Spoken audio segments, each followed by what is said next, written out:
Indy Mogul.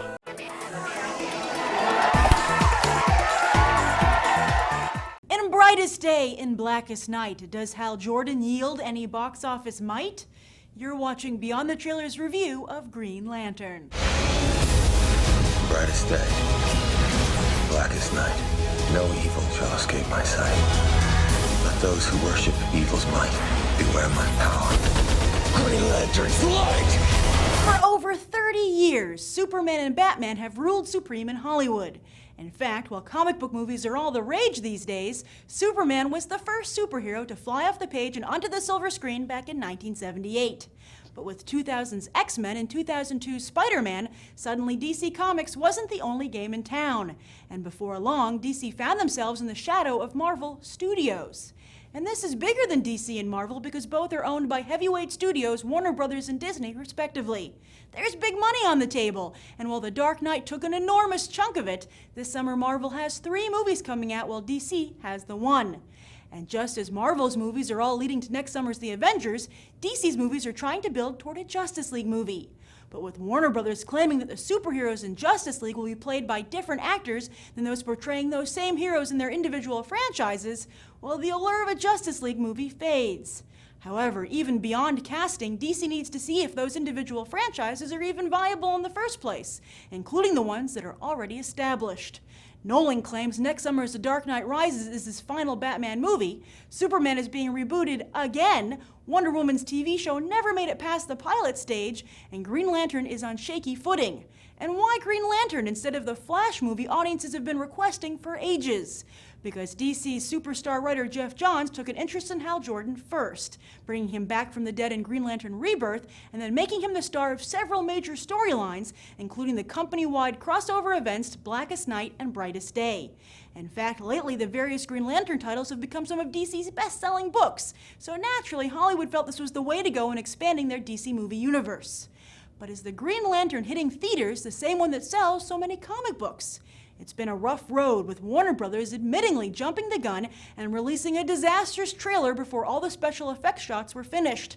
While successive trailers have been much better received, unfortunately the movie has still been unable to fully rid itself of that initial stink.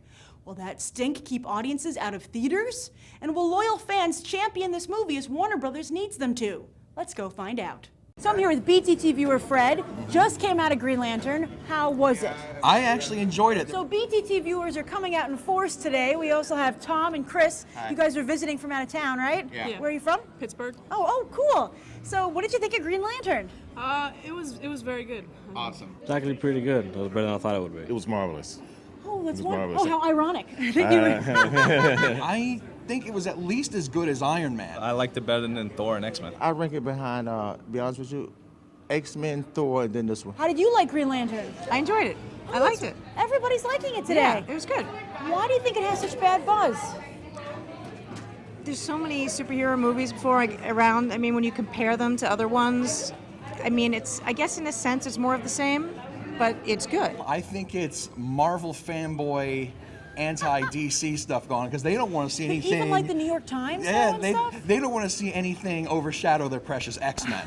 So I guess because people are so used to DC movies being really bad, like with the Jonah Hex and the cheesy Superman, that the only thing DC really has is Batman. I really didn't go in with any expectations. I didn't read any of the reviews or anything, so I didn't know that it was getting bad reviews. So it was a solid film. It's a superhero movie, but it's also it's got that like action-y type of kick, and it's also very funny. had its flaws in there. It dragged in a couple spots.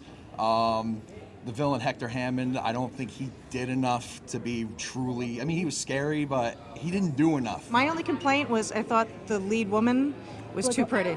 Oh, you didn't like her?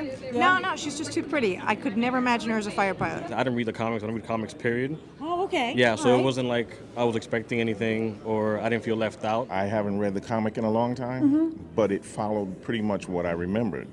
And I think they actually did a very good job on it. It gave the backstory, like in the beginning. Yeah. In the opening credits, it gave a lot of the backstory. So then people who don't really read the comic books or like watch the animated stuff, they know what's going on. What did you think of Ryan Reynolds? He's great. He's good at playing a guy with weakness, character weakness. Ryan Reynolds did a very good job with That's Green Lantern. wonderful. So you thought he was a good Green Lantern? Yeah. Definitely. Yeah? Definitely. Because so many people want him to be Deadpool, they want him to be the Flash. Yeah, he's everybody. He's this- Deadpool. He's He's everybody. found his role?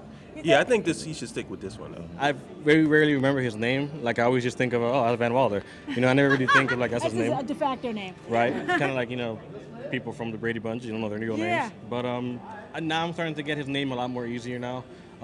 His acting is very, very well done. Ryan Reynolds was amazing. He actually did a really good job as a Green Lantern. Mark Strong as Sinestro was good too. Right. Mark Yeah, he Strong looks was like he good. just walked off the page. Yeah. Right? Sinestro was really good. What did you think of the suit? How'd it work in the movie? It was very different from the comics. Like you could see like it being energized. Yeah. I Did you guess like it? It was pretty cool looking, actually. Yeah, he looked a bit like a Barbie doll, like a Ken doll. They went He does look very like a Ken doll. They went That's very hilarious. rated G with Oh, I parts can imagine. of He's in the shadow a lot from the waist it. down. No, he's not in the show. He just looks like a Ken doll. Oh, I see that kind of a Ken doll. I thought you were talking about his hair. That's No, hilarious. no, A no. Ken doll all the way. Yes. That's hilarious. That's great. Anatomically Ken doll. Oh, that's Yes. well, poor Carol Ferris. What did you think of the 3D? The 3D, it wasn't overwhelming. Sometimes I didn't realize it was 3D, but it was, there were some spots. It was pretty cool. I loved the 3D. I thought it was excellent. It was definitely worth seeing in 3D. It was? Yeah, it was. I think 3D is kind of unnecessary for movies like this. I don't think I would have lost anything seeing it in 2D. So, are you a fan of DC's other movies like Batman and Superman and stuff Yeah, like that? yeah. I mean, they range. Some I like better than others. Well, where would you rank this one? Was it up there toward the top, in the It's in middle? the middle. What do you think of how DC is handling their movies? They've gotten better. I mean, they hit a low point with Catwoman and the Batsuit nipple movies. You have to catch up to Marvel, but I mean, it's not bad at all. I mean, I'm not complaining. Do you think this movie's a step in the right direction to catching up? Yeah. I mean, great. especially like, I'm not a fan of comics. My girlfriend definitely hates comic books, but she wants to come see it as well. Oh, yeah? Yeah, Will so you see it it's- again with her? Yeah, she won't know that I saw it first, so it's all good. What do you give the movie on a 1 to 10? I would say a 9. I'll give it a solid 9 or a solid 8. I'd give it a 9. Oh, wow. What would you give it? I give it a solid 8. I'd say it's probably around a 7 or 8. 1 to 10, about 7. I'll give it an 8. I'd give it a solid 9. If I have to go, 10 is the highest, then 10. Oh, great. What would you give it? I'll give it a 9. Kudos to DC because audiences are lining up to join the Green Lantern Corps, overall giving the movie an 8.5. And the one sentence review is back. That's because the 8 cleverest OSRs will get a free limited edition MemoBot Green Lantern USB flash drive. Just enter your OSR in the comments down below by Monday, June 20th. And thanks to Momoko for picking BTT for their biggest giveaway on YouTube.